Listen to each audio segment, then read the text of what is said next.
دورتموند عم يشعل المنافسه بالدوري الالماني وبيسحب الصداره من تحت بايرن ميونخ ليصير بنسبه 90% بطل الدوري الالماني. مرحبا اصدقائي، انا احمد، وبهاي الحلقه راح نحكي عن الدوريات الكبرى وعن اهم المباريات اللي جرت يوم السبت والاحد. فقبل ما نبلش يا ريت تشترك بالقناه وتربط الحزام وتتابع الحلقه للاخير وتحط لايك اذا عجبتك الحلقه. اول شيء راح نبلش بالدوري الانجليزي. مانشستر يونايتد عم يتفوق على نادي بورنموث بهدف وحيد سجله كاسيميرو بتسديده صاروخيه.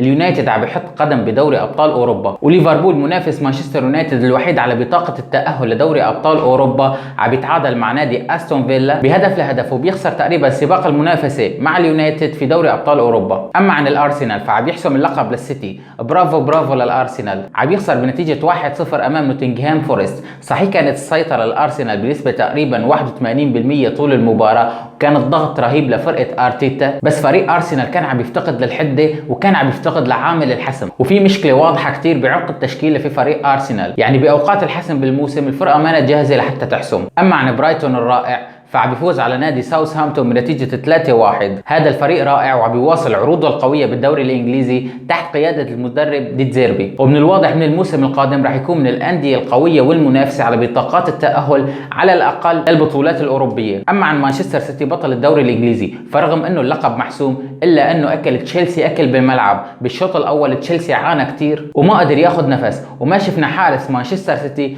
إلا بلحظات قليلة. تشيلسي كان عاجز تماما تحديدا بالشوط الأول، وبوتشينو إذا ما قدر يرجع الثقة لنادي تشيلسي فتشيلسي راح يعاني كتير بالموسم القادم بالدوري الإنجليزي. بالشوط الثاني شفنا أداء تشيلسي تحسن، وشفنا بعض الهجمات الخجولة لنادي تشيلسي. أداء تشيلسي تحسن مو لأنه تشيلسي كان قوي بالمباراة، لأنه مانشستر سيتي رجع للخلف. رغم أنه السيتي رجع للخلف إلا أنه تشيلسي ما قدر يسجل هدف التعادل. المباراة انتهت بنتيجة 1-0 لنادي مانشستر سيتي، وتشيلسي عم بواصل معاناته بالدوري الإنجليزي وتحديدا أمام الفرق القوية، لا وحتى كمان أمام الفرق الضعيفة.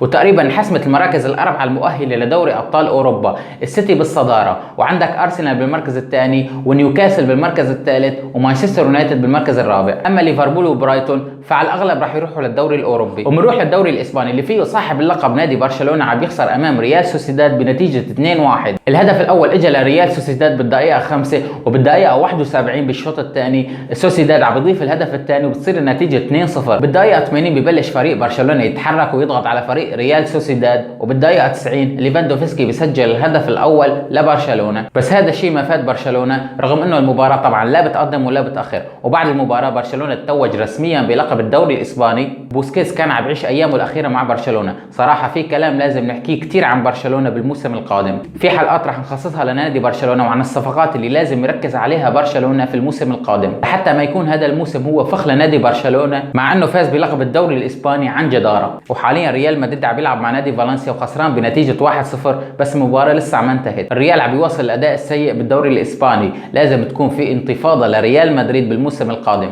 وبنروح للدوري الالماني، الدوري اللي اشتعل باخر كم جوله. بايرن ميونخ عم يخسر امام لايبزيج الالماني بنتيجه 3-1 وبيخسر الصداره، وتقريبا بيخسر اللقب بنسبه 90%. توخيل شفناه لما استلم فريق تشيلسي بنصف الموسم حول الفريق لاقوى فريق في اوروبا وقدر ياخذ معهم لقب دوري ابطال اوروبا. بس ببايرن ميونخ صار معه العكس تماما. الفريق طلع من كاس المانيا وخسر امام مانشستر سيتي بدوري ابطال اوروبا وخرج. بس ببايرن ميونخ صار معه العكس تماما. الفريق خرج من كاس المانيا وخرج على يد مانشستر سيتي من دوري ابطال اوروبا، وحاليا فقد الصداره وخسر تقريبا لقب الدوري الالماني. توخيل راح يبلش الموسم القادم مع نادي بايرن ميونخ بضغط كبير عليه، واي خساره او تعثر الاعلام ما راح يرحم. فورا راح يتسلط الضوء على ناجلسمان وعلى اقاله ناجلسمان، وراح يتسلط الضوء اكثر واكثر على اقاله توخيل. دورتموند فوق على نادي اوكسبورغ بنتيجه 3-0 بمباراه صعبه كثير كانت على نادي بوروسيا دورتموند بالشوط الاول لولا طرد لاعب اوكسبورغ، لتصير الامور سهله بالشوط الثاني ويبلش مهرجان الاهداف لبوروسيا دورتموند. الهدف الاول لبوروسيا دورتموند اجى بالدقيقه 58، وبالدقيقه 84 هالير بيضيف الهدف الثاني لدورتموند، بيضع رصاصه الرحمه وبيحسم لقب الدوري الالماني. واذا ما صارت معجزه بالجوله الاخيره في الدوري الالماني فرسميا بوروسيا دورتموند بطل الدوري الالماني. عندنا دورتموند، بايرن ميونخ، ولايبزيج، ونادي يونيو برلين هن المتاهلين حاليا لدوري ابطال اوروبا، الا اذا فرايبورغ خطف بطاقه التاهل من نادي يونيو برلين. ولهون بكون وصلت لنهايه الحلقه. اذا عجبتكم الحلقه لا تنسوا تشتركوا بالقناه وتحطوا لايك وتنتظروا حلقاتنا القادمه، لانه راح يكون في متعه كبيره عنا هون بالقناه. سلام.